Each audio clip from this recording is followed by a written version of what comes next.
من يهده الله فلا مضل له ومن يضلل فلا هادي له وأشهد أن لا إله إلا الله وحده لا شريك له وأشهد أن محمدا عبده ورسوله صلى الله تعالى عليه وسلم.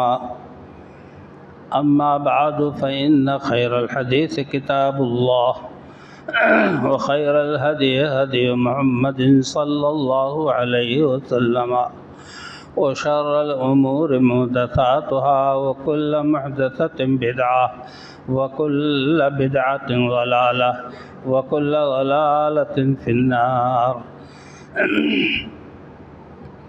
أعوذ بالله السميع العليم من الشيطان الرجيم. بسم الله الرحمن الرحيم. يا أيها الذين آمنوا اتقوا الله حق تقاته ولا تموتن إلا وأنتم مسلمون. يا أيها الناس اتقوا ربكم الذي خلقكم من نفس واحدة وخلق منها زوجها وبث منهما رجالا كثيرا ونساء واتقوا الله الذي تساءلون به والأرحام إن الله كان عليكم رقيبا. يا أيها الذين آمنوا اتقوا الله وقولوا قولا سديدا يصلح لكم أعمالكم ويغفر لكم ذنوبكم ومن يطع الله ورسوله فقد فاز فوزا عظيما. قال الله تبارك وتعالى في موضع آخر: السابقون الأولون من المهاجرين والأنصار والذين اتبعوهم بإحسان رضي الله عنهم ورضوا عنه أعد الله لهم جنات تجري تحتها الأنهار خالدين فيها ذلك الفوز العظيم.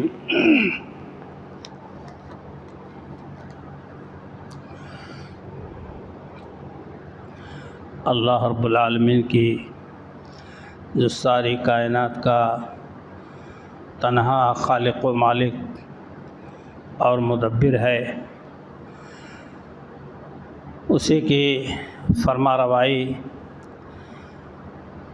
دین و دنیا میں کار فرما ہے. بعدہ درود و سلام کے نذرانے ہوں امام الانبیاء سید الرسول جناب محمد رسول اللہ صلی اللہ علیہ وسلم کی ذات گرامی پر. حاضرین گرامی، آج عربی سال کے اعتبار سے محرم الحرام کی پہلی تاریخ ہے. گویا کہ آج اس مبارک دن میں ہم نئے سال کا آغاز کر رہے ہیں. 1446 ہجری کا اختتام کل شام کو ہو گیا. سورج غروب ہونے کے بعد چاند نکلا تو سن 1447 ہجری کا آغاز ہو گیا. ہم آپ حضرات کو اس نئے سال کی مبارکباد دیتے ہیں کہ آنے والا سال ہمارے اور آپ کے لیے، ملک و ملت کے لیے مبارک ثابت ہو. اور اسی طرح سے یہ مہینہ جو محرم الحرام کا آج سے شروع ہے، یہیں سے اسلامی تاریخ کا جو ہے بدلاؤ آتا ہے، نیا سال شروع ہوتا ہے. ہجرت کیے ہوئے آپ صلی اللہ علیہ وسلم کو 1446 سال گزر چکے اور 1447واں سال جاری ہوا ہے. یہ ہجری سن کا آغاز اور اس کی ابتدا حضرت عمر فاروق رضی اللہ تعالیٰ عنہ نے اپنے دور خلافت میں کیا. جیسے عیسوی سن چل رہا ہے 2025 کہ حضرت عیسیٰ علیہ السلام کو پیدا ہوئے 2025 سال ہو گئے، اور نبی اکرم صلی اللہ علیہ وسلم کو مکہ سے مدینہ ہجرت کیے ہوئے 1446 سال گزر چکے. اور اس کا تعلق اسی لیے ہجری سن سے ہے تاکہ مکی زندگی حضور صلی اللہ علیہ وسلم کی اور مدنی زندگی کی یادگار باقی رہے، جس کو ہم اور آپ نہیں جانتے۔ ہم نے آپ نے اپنے خطوط میں، اپنی کاپیوں کتابوں میں انگریزی تاریخ کو تو بخوبی سمجھا جانا، لیکن عربی تاریخ جو چاند سے متعلق ہے اس کے بارے میں ہم اور آپ بے خبر ہیں۔ اس لیے میں نے اس کی وضاحت کر دی ہے کہ یہ عربی سال کا آغاز محرم الحرام کی پہلی تاریخ سے ہوتا ہے۔ میرے دوستوں اور بھائیوں، یہ بہت بڑی خوبی کی بات ہے حضرت عمر فاروق رضی اللہ عنہ کی سیاسی زندگی کا بہترین پہلو رہا ہے کہ جنہوں نے اس انگریزی سن اور سال کے مقابلے میں اس کو ایجاد فرمایا، رائج کیا کہ نبی صلی اللہ علیہ وسلم کی زندگی کی یادگار باقی رہے۔ میرے دوستوں اور بھائیوں، یہ دور، یہ مہینہ اور یہ عشرہ محرم الحرام کا، جس میں بالعموم بجائے اس کی کہ نیکیاں کثرت سے ہوں، گناہوں کا انبار جمع کیا جاتا ہے۔ اللہ تعالیٰ نے تو فرمایا کہ ان عدۃ الشہور عند اللہ 12 شہرا فی کتاب اللہ وما خلق السماوات والارض منها اربعۃ حرم ذلک الدین القیم فلا تظلموا فیہن انفسکم، کہ یہ 12 مہینے سال کے اللہ نے مقرر کیے ہیں اس وقت سے جس دن آسمان زمین کو بنایا۔ اس میں کوئی آج تک کمی بیشی نہیں کر سکا۔ انگریزی مہینہ، ہندی مہینہ، عربی مہینہ، یہ نیچرل اور فطری چیز ہے جس کو اللہ نے خود بیان فرمایا ہے اور اسی کا پیدا کیا ہوا ہے۔ برادران اسلام، اللہ نے فرمایا کہ اس مبارک مہینے میں فلا تظلموا فیہن، جس میں سے 12 مہینے میں 4 حرمت والے مہینے ہیں، اس میں ظلم نہ کرو اپنے نفسوں پر۔ ظلم ہر حال میں، ہمیشہ، ہر گھڑی منع ہے، نہ کسی پر کریں نہ اپنے نفسوں پر۔ گناہ کا انبار اپنے سر پہ نہ لا دیں، یہ ایک مسئلہ ہے اور اس کی ایک حقیقت ہے۔ انشاءاللہ آنے والے جمعے میں اس کی وضاحت ہوگی۔ آج میں جس بات کی طرف آپ کو لے جانا چاہتا ہوں وہ ہے صحابہ کرام رضی اللہ تعالیٰ عنہم کی فضیلت۔ اس مہینے میں اور مزید 40 دن، 40واں ہونے تک جو سب و شتم صحابہ کرام رضوان اللہ علیہ اجمعین پر کیا جاتا ہے اور انہیں ہر طرح کا مورد الزام ٹھہرایا جاتا ہے جو ایمان کے تقاضے کے خلاف ہے۔ میرے دوستوں اور بھائیوں، میں نے جو آیت کریمہ تلاوت کی ہے، السابقون الاولون من المہاجرین والانصار والذین اتبعوہم باحسان رضی اللہ عنہم ورضوا عنہ، سبقت کرنے والے، آگے بڑھنے والے، سب سے پہلے جو آگے آئے، آگے بڑھے، من المہاجرین، وہ مہاجرین ہیں۔ نبی صلی اللہ علیہ وسلم نے جب مکہ میں تبلیغ کا آغاز فرمایا تو وہی جو مہاجرین مکہ سے مدینہ آئے وہی تو پہلے ایمان لائے، وہی سابقون الاولون ہیں، اور جن لوگوں نے ان کی مدد کی مدینہ میں وہ انصار کہلائے۔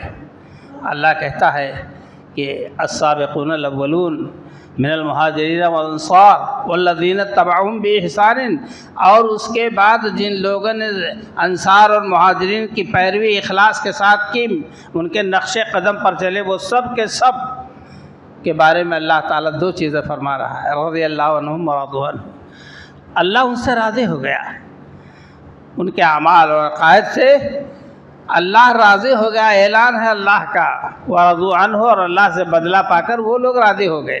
کیا بدلہ ملا؟ جنات تجری تحتها الانہار، ایسے باغات جس کے نیچے سے نہریں بہہ رہی ہیں، اور ورضوا عنہ، ذالک الفوز العظیم، اور یہ سب سے بڑی کامیابی ہے۔ میرے دوستوں اور بھائیوں، یہ کون تھے؟ سابقون الاولین کون تھے؟ وہ مہاجرین تھے، اور انصار کون تھے؟ دونوں کی تعریف اور ان کے پیچھے نقش قدم چلنے والوں کی، تینوں گروہ کی تعریف اللہ فرما رہا ہے، اور انہی تینوں گروہ کو آپ مورد الزام ٹھہرا دیں، نعوذ باللہ قابل لعنت سمجھ لیں، تو آپ کے پاس دین کا سرمایہ نہیں رہ جائے گا۔ پورا احادیث کا ذخیرہ صحابہ کرام سے روایت ہے، صحابہ کرام سے روایت ہے۔ اور آپ قرآن اٹھا کر کے دیکھیں اور پڑھیں تو صحابہ کرام رضی اللہ تعالیٰ عنہم کی تعریف میں آیتیں اتر رہی ہیں۔ محمد الرسول اللہ والذین معہ اشداء علی الکفار رحماء بینہم تراہم رکعا سجدا یبتغون فضلا من اللہ ورضوانا سیماہم فی وجوہہم من اثر السجود۔ اللہ کہتا ہے محمد صلی اللہ علیہ وسلم اور جو آپ کے ساتھی ہیں صحابہ کرام رضوان اللہ علیہم اجمعین، صحابیات رضی اللہ عنہن، اللہ کہتا ہے جو آپ کے ساتھی ہیں، آپ کے ساتھ رہنے والے، اشداء علی الکفار، کفار کے مقابلے میں سخت اور اہل ایمان کے مقابلے میں ریشم کی طرح نرم، تراہم رکعا سجدا یبتغون، آپ ان کو دیکھیں گے سجدہ کرتے ہوئے رکوع کرتے ہوئے، اللہ کا فضل تلاش کرتے ہوئے آپ ان کو پائیں گے۔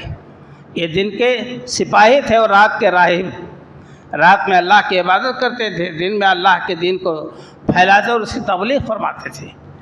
یہ اللہ تعالیٰ ان صحابہ کرام کی تعریف فرما رہا ہے جو حضور کے ساتھ رہے۔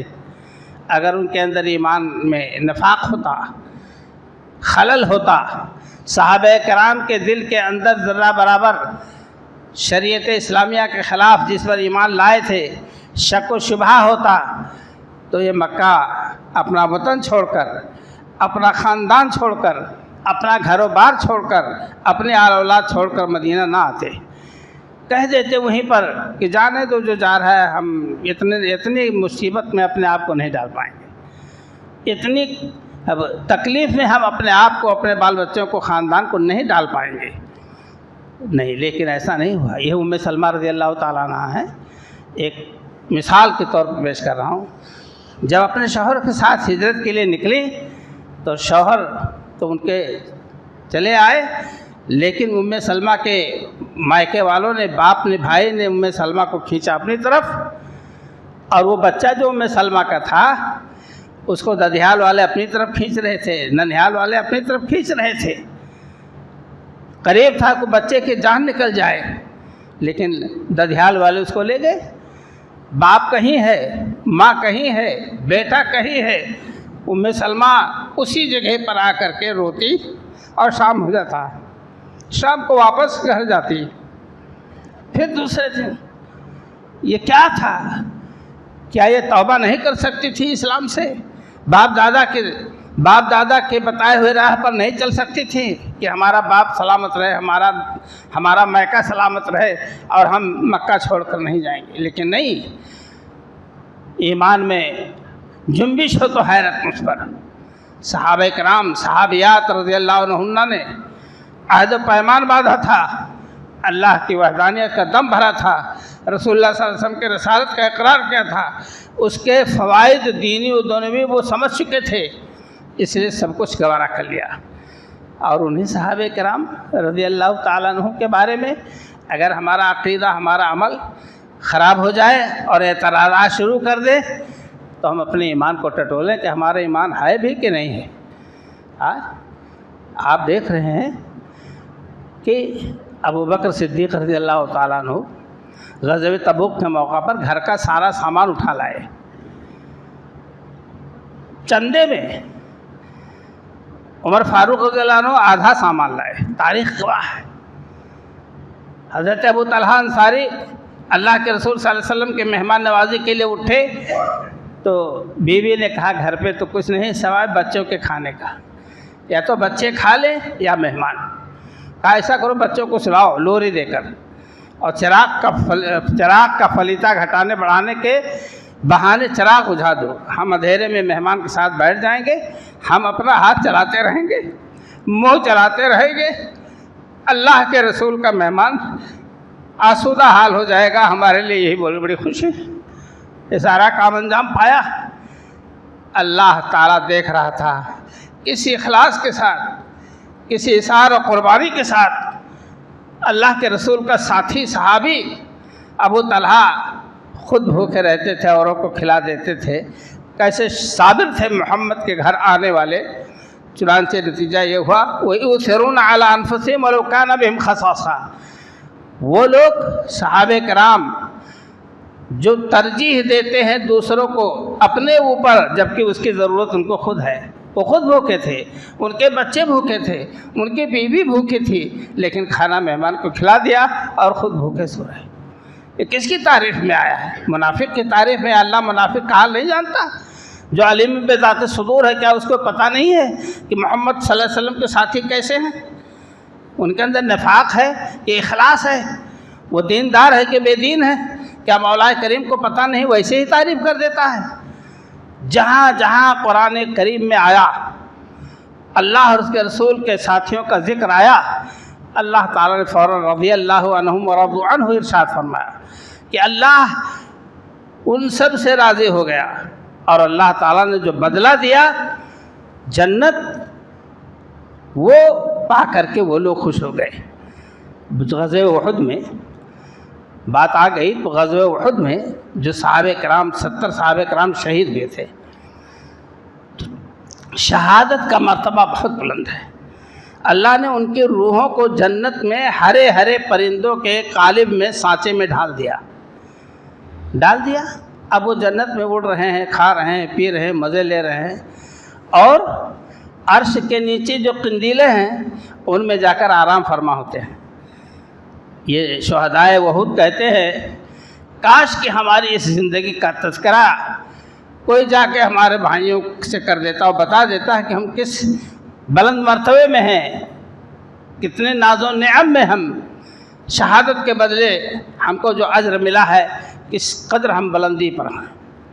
اللہ تعالیٰ نے ان کی آواز آرزو سنی اور فرمایا اللہ تعالیٰ نے بلا تحسبن الذین قتلوا فی سبیل اللہ امواتا.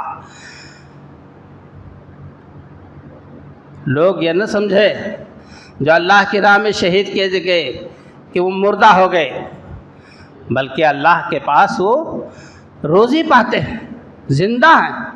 بل احیاء عند ربہم یرزقون. یہ کون تھے جن کی تعریف ہو رہی ہے؟ وہ شہدائے احد تھے. میرے دوستوں اور بھائیوں، صحابہ کرام رضوان اللہ علیہم اجمعین کی تعریف قدم قدم پر اللہ کرتا چلا آیا ہے، اور رضی اللہ عنہم ورضوا عنہ. اس انداز کی بات اللہ تعالیٰ نے ان کے لیے ہمیشہ اتارا ہے.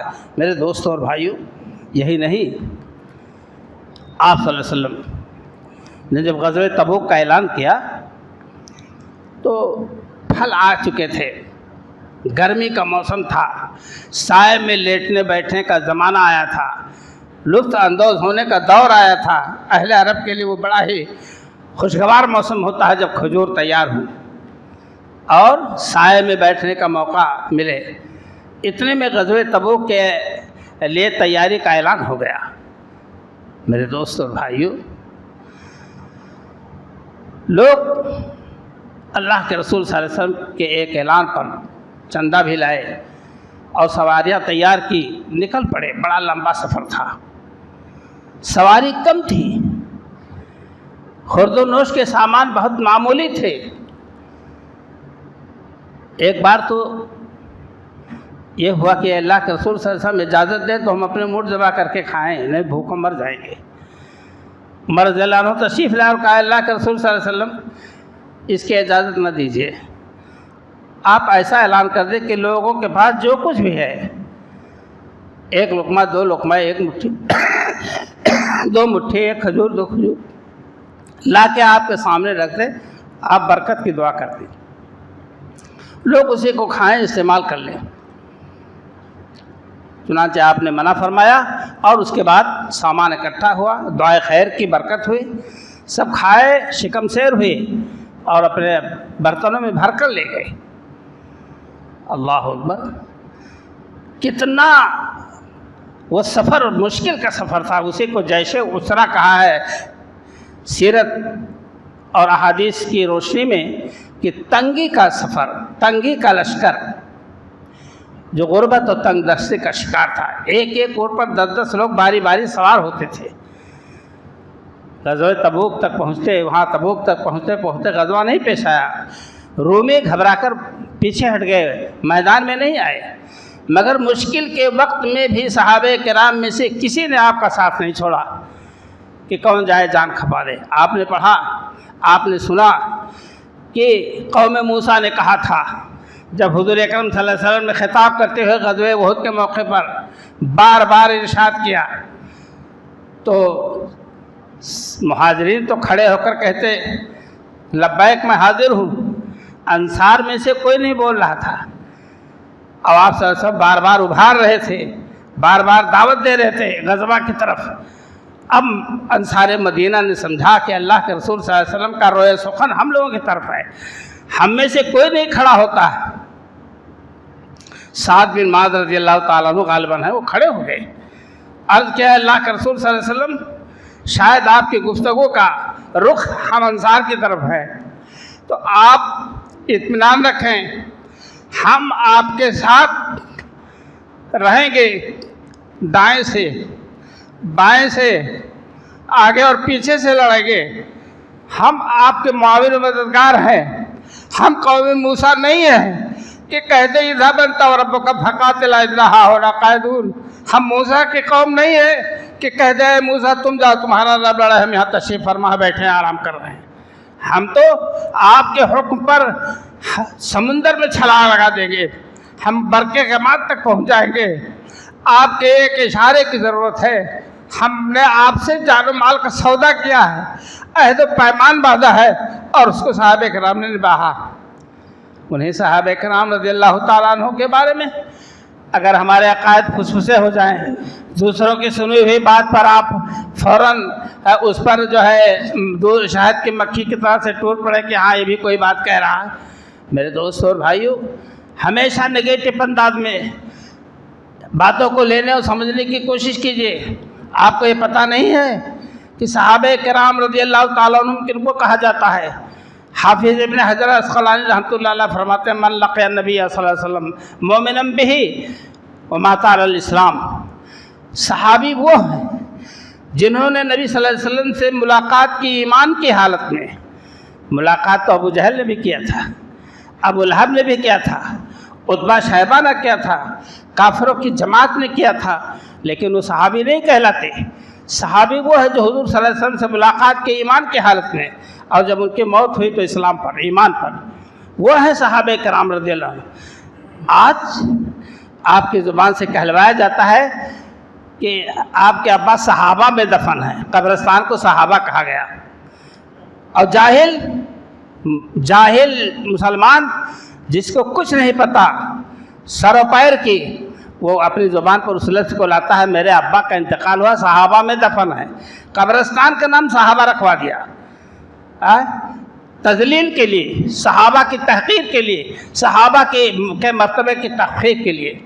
میرے دوست اور بھائیوں، ہم اور آپ عقل کے ناخن لیں، اور وہ صحابہ کرام اگر ان کی زندگی کو ہم مخدوش و مجروح کر دیں، ناقابل اعتبار کر دیں، ناقابل اعتماد کر دیں، تو احادیث کا ذخیرہ قرآن کریم کے 30 پارے یہ ہمارے نظروں میں مشکوک ہو جائیں گے، نہیں مردود ہو جائیں گے کہ ارے یہ روایت تو فلاں صحابی نے کہ صحابی کیا بھروسہ، تو اللہ کے رسول کی بات گئی۔ گویا کہ اللہ تعالیٰ نے جس نبی پاک صلی اللہ علیہ وسلم کو بھیجا تھا، دعا ابراہیم اور بشارت عیسیٰ کی بنیاد پر اللہ کے رسول کو مبعوث فرمایا مکہ میں، تاکہ وہ علمہم الکتاب و یزکیہم، تاکہ لوگوں کو حکمت و دانائی کی بات آپ صلی اللہ علیہ وسلم بتلا دیں اور ان کا تزکیہ نفس کر دیں، ان کے نفسوں کو پاک کر دیں۔ گویا کہ ان کے اندر نفاق بھرا رہا، ان کا نفس پاک نہیں ہوا، اور اللہ تعالیٰ نے اس پر کوئی کمنٹ بھی نہیں کیا۔ نعوذ باللہ من ذالک۔ صحابہ کرام رضی اللہ عنہم کے بارے میں ایسا خراب عقیدہ رکھنا ایسے لوگوں کے لیے لعنت کا سبب ہے۔ حضور اکرم صلی اللہ علیہ وسلم نے فرمایا کہ جس نے میرے صحابہ کو گالی دی فلعنت اللہ علیہ من الملائکۃ والناس اجمعین، کہ اللہ کی لعنت ہو ان پر تمام فرشتوں کی طرف سے اور دنیا کے تمام انسانوں کی طرف سے۔ یہ اللہ کے رسول صلی اللہ علیہ وسلم نے ارشاد فرمایا ہے۔ ہم اور آپ جو ہے صحابہ کرام رضی اللہ تعالیٰ عنہم کے مراتب کو پہچاننے کی کوشش کریں کہ کیا ہے معاملہ۔ آپ دیکھیے ایک ہی نہیں، مہاجرین کی بات آئی، انصار کی بات آئی، جن لوگوں نے ان کی پیروی کی اخلاص کے ساتھ، ان کی بات آئی، پھر الگ سے لے لیجیے اہل بدر۔ اہل بدر کا مقام کیا ہے؟ جو 313 تھے 900 کے مقابلے میں فاتح ہوئے، تو ان 313 کا مقام کیا ہے؟ ایک ہلکا سا حاطب بن ابی بلتع رضی اللہ تعالیٰ عنہ، ایک صحابی رسول ہے، آپ کے ساتھی ہیں۔ جب مکہ پہ چڑھائی کا ارادہ کیا حضور اکرم صلی اللہ علیہ وسلم نے، تو حاطب بن ابی بلتع کے خاندان، ان کے بال بچے وہیں تھے مکہ ہی میں، تو احسان لینے کے لیے ایک خط ایک عورت کو دے کر بھیجا کہ جا کر کے ہمارے مکہ میں جا کر کے ایک خط فلاں کو دینا کہ محمد صلی اللہ علیہ وسلم چڑھائی کرنے والے ہیں، مسلمان آنے والے ہیں، تاکہ اس احسان کے بدلے میرے بچے محفوظ ہو جائیں۔ اور کوئی مسئلہ نہیں تھا، بات تو دیکھنے میں بہت بڑی ہے۔ نبی صلی اللہ علیہ وسلم کو خبر کی گئی، آپ نے حضرت علی رضی اللہ عنہ کو اور ایک صحابی کو بھیجا کہ مقام خاک یا خاک پہ جا کر کے عورت ملے گی اور اس سے وہ خط لے کر کے آؤ۔ خط لایا گیا، صحابہ کرام کے سامنے پڑھا گیا۔ صحابہ کرام میں حضرت عمر رضی اللہ تعالیٰ عنہ نے کہا اللہ کے رسول حکم دیجئے میں اس منافق کا سر قلم کر دوں، جرم تو ایسے ہی دکھائی دے رہا ہے۔ مگر آپ صلی اللہ علیہ وسلم نے فرمایا کہ لعل اللہ طلع علی اہل بدر فقال اعملوا ما شئتم فقد غفرت لکم وقد وجبت لکم الجنہ۔ آپ صلی اللہ علیہ وسلم نے فرمایا کہ اے لوگوں سنو، ٹھہرو، اللہ تعالیٰ نے اہل بدر پر نظر ڈالی، نظر محبت ڈالی، اور اعلان کر دیا ہے کہ اہل بدر تم جو چاہو کرو، کوئی نقصان تم کو نہیں ہوگا، میں نے تم کو بخش دیا ہے، میں نے تمہارے لیے جنت واجب کر دی ہے۔ آپ لوگ ایسے شخص جو بدر میں شامل رہا ہو، آپ تلوار اٹھائیں گے؟ یہ نبی صلی اللہ علیہ وسلم نے عزت اور مقام اہل بدر کو دیا۔ قرآن میں بھی اہل بدر کا ذکر آیا، جو بدر کے جنگ میں شامل تھے، جو پہلی اسلامی جنگ تھی کفر و اسلام کی۔ میرے دوستوں اور بھائیوں، اور یہی نہیں، آپ غزوہ احد میں جو شامل ہوئے، بیعت رضوان میں جو شامل ہوئے، جب نبی اکرم صلی اللہ علیہ وسلم کو اطلاع ملی کہ اور صحابہ کرام کو پتہ چلا عثمان غنی رضی اللہ عنہ مکہ میں گئے تو ان کو قتل کر دیا گیا، نبی صلی اللہ علیہ وسلم نے فوراً صحابہ کو اکٹھا کیا، جن کی تعداد 1400 تھی، ایک درخت کے نیچے تشریف فرما ہوئی، اور آپ نے فرمایا کہ یہ ہاتھ عثمان کا ہاتھ ہے، یہ ہاتھ عثمان کا ہاتھ ہے، اس ہاتھ پہ آؤ بیعت کرو کہ عثمان غنی کے خون ناحق کا بدلہ لے کر لوٹیں گے، یا تو سب مر کھپ جائیں گے، شہید ہو جائیں گے، یا تو ان کے خون کا بدلہ ہم لوگ لے کے سب جائیں گے۔ معاملہ تھوڑی دیر بعد پتہ چلا نہیں، عثمان غنی تشریف لے آئے ہیں، صحیح سلامت ہے، کوئی بات نہیں، لیکن اس درخت کے نیچے جتنے صحابہ کرام نے بیعت لی تھی، 1400 صحابہ کرام، مرنے اور مٹنے کی اور مرنے کی، لقد رضی اللہ عنہم، لقد رضی اللہ عن المؤمنین اذ یبایعونک تحت الشجرہ، اللہ ان سب سے راضی ہو گیا جنہوں نے آپ کے دست مبارک پر درخت کے نیچے بیعت کی۔ اب اللہ ان سے راضی ہو گیا، تم ناراض ہو گئے، تم جہنم میں ڈھکیلو گے، تم منافق ان کو بتاؤ گے۔ دین کے کسی معاملے میں بھی صحابہ کرام پیچھے نہیں ہٹے، نہ اعتقاداً، نہ عملاً، اور نہ اخلاقاً، کسی بھی معاملے میں۔ اور جب بھی قدم اٹھائے صحابہ کرام نے تو اللہ نے ان کی تعریف قرآن میں فرمائی۔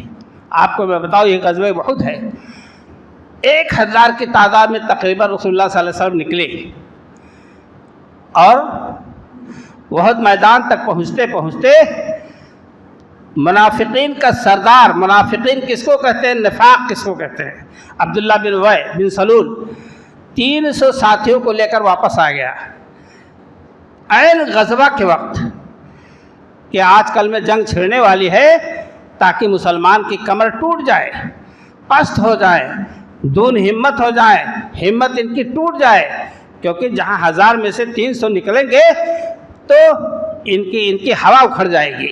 یہ منافق کی چال ہے، یہ منافق کی جان ہے، بجا کے بھاگ رہا ہے۔ اور چلا آیا مگر اہل ایمان پیچھے نہیں ہٹے، بے جوڑ زبردست طریقے سے مکہ والوں کا مقابلہ کیا۔ غرضے کی صحابہ کرام کہیں بھی کم ہمتی کا ثبوت نہیں دیے۔ منافق کی میں مثال دے رہا ہوں کہ منافق جو ہوتا ہے اس طرح سے ہوتا ہے کہ وہ کہہ دیتا ہے آپ رکے میں ابھی آ رہا ہوں، پھر آتے آتے پھر نہیں آ پاتا ہے، جس کے اندر نفاق ہے۔ اور یہ تو وہ لوگ تھے کہ اللہ کی راہ میں جہاد کرتے اور خود شہید ہوتے، دوسروں کو بھی قتل کرتے۔ یہ صحابہ کرام رضی اللہ تعالیٰ عنہ کے ایمان کا مسئلہ تھا۔ اللہ رب العالمین نے ان کی تعریف فرمائی ہے۔ حضرت عمر رضی اللہ تعالیٰ عنہ بہت ہی سوجھ بوجھ کے مالک سے ماشاءاللہ، اسی غزوے میں بتاتے ہیں کہ اتنی زبردست پیاس کہ لگتا تھا گردن کٹ کے الگ ہو جائے گی سر سے۔ اللہ کے رسول صلی اللہ علیہ وسلم سے عرض کیا کہ اللہ کے رسول صلی اللہ علیہ وسلم اگر یہ اونٹ کٹتے رہے، جس کا گوبر، جس کی لید نچوڑ کر ہم لوگ پانی پی رہے ہیں، تو اگر کاٹ کے اس طرح سے ہوتا رہے گا تو ہم لوگوں کا راستہ مشکل پڑ جائے گا۔ بہتر ہے کہ آپ اللہ سے دعا کریں کہ بارش ہو۔ دو مرتبہ حضور صلی اللہ علیہ وسلم کے سامنے عمر فاروق رضی اللہ عنہ آئے۔ ایک میں بیان کر چکا خورد و نوش کے سلسلے میں، اور دوسرا واقعہ آپ صلی اللہ علیہ وسلم نے دعا کی، بارش ہوئی، اور اس جگہ کے علاوہ آگے پیچھے کہیں بارش نہیں ہوئی۔ یہ آپ صلی اللہ علیہ وسلم کے دعا کا اثر۔ برادران اسلام، میں عرض یہ کر رہا ہوں، ایسے مشکل اوقات میں صحابہ کرام میں سے کسی ایک شخص نے پیچھے قدم نہیں ہٹایا۔ اللہ نہیں تعریف کرے گا، اللہ اپنے رضامندی کا اعلان نہیں فرمائے گا، تب کس کے لیے فرمائے گا؟ ہمارے آپ کے لیے۔ جب 5 وقت اذانیں ہو تو مسجد کی طرف ہم رخ نہ کریں، کان میں روئی ڈال کے بیٹھ جائیں۔ میرے دوستوں اور بھائیوں، میں عرض یہ کر رہا تھا کہ ہم اور آپ صحابہ کرام رضی اللہ تعالیٰ عنہم کے مقام مرتبہ کو پہچانیں۔ ادھر حضور اکرم صلی اللہ علیہ وسلم نے فرمایا لقد رضی اللہ عن المؤمنین کے تحت کہ لا يدخل النار انشاءاللہ من اصحاب الشجرہ،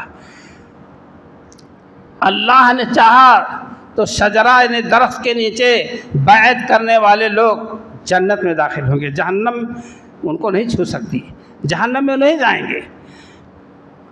خدا نخواستہ کوئی بھی عمل ان سے ایسی غلطی سرزد ہو جائے تو بھی اللہ تعالیٰ نے ان کے معافی کا اعلان کر دیا ہے۔ الذین بایعوا، جن لوگوں نے بیعت کی ہے اس درخت کے نیچے، اللہ انہیں جہنم میں نہیں ڈالے گا۔ یہ آپ صلی اللہ علیہ وسلم کا اعلان و فرمان ہے۔ جب اللہ اور اس کے رسول درجہ و مرتبہ دے رہے ہیں صحابہ کرام کو، اپنے ساتھیوں کو وہ مقام مرتبہ دے رہے ہیں، تو کس کے بس کی بات ہے سوائے اس کے کہ وہ اپنا ایمان خراب کرے، سوائے اس کے کہ وہ خود فاسق فاجر ہو، سوائے اس کے خود اس کے اندر نفاق بھرا ہوا دین اسلام کے بارے میں۔ ایک مرتبہ حضور اکرم صلی اللہ علیہ وسلم بہت پہاڑ پر تشریف لے گئے۔ ابوبکر صدیق رضی اللہ عنہ ساتھ تھے، عمر فاروق رضی اللہ عنہ ساتھ تھے، حضرت عثمان غنی رضی اللہ عنہ ساتھ تھے۔ تینوں اوپر چڑھے تو ان تینوں کے ہیبت و جلال سے بہت پہاڑ جو ہے ہل گیا، حرکت میں آ گیا۔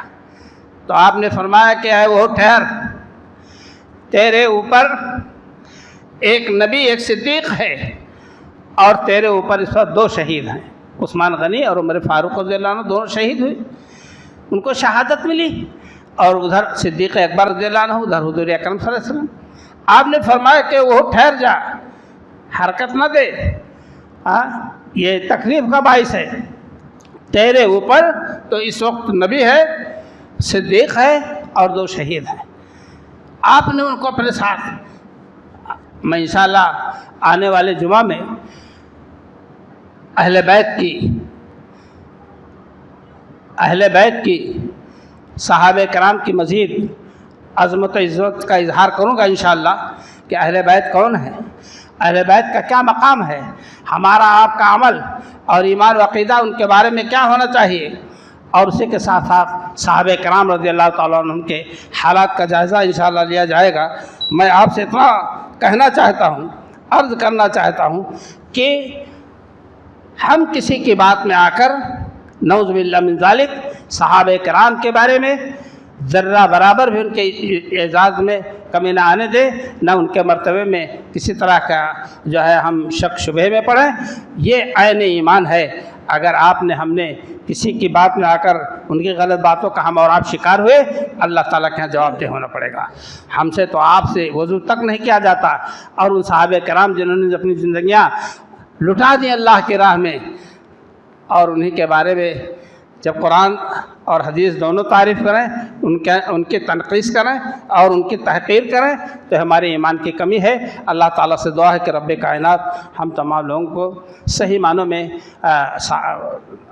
صحابہ کرام رضی اللہ تعالیٰ عنہ کے بارے میں صحیح منہج سمجھنے کی توفیق عطا فرمائے، اور اس پر عمل پیرا رہنے کی توفیق سے نوازے۔ آمین، تقبل یا رب العالمین۔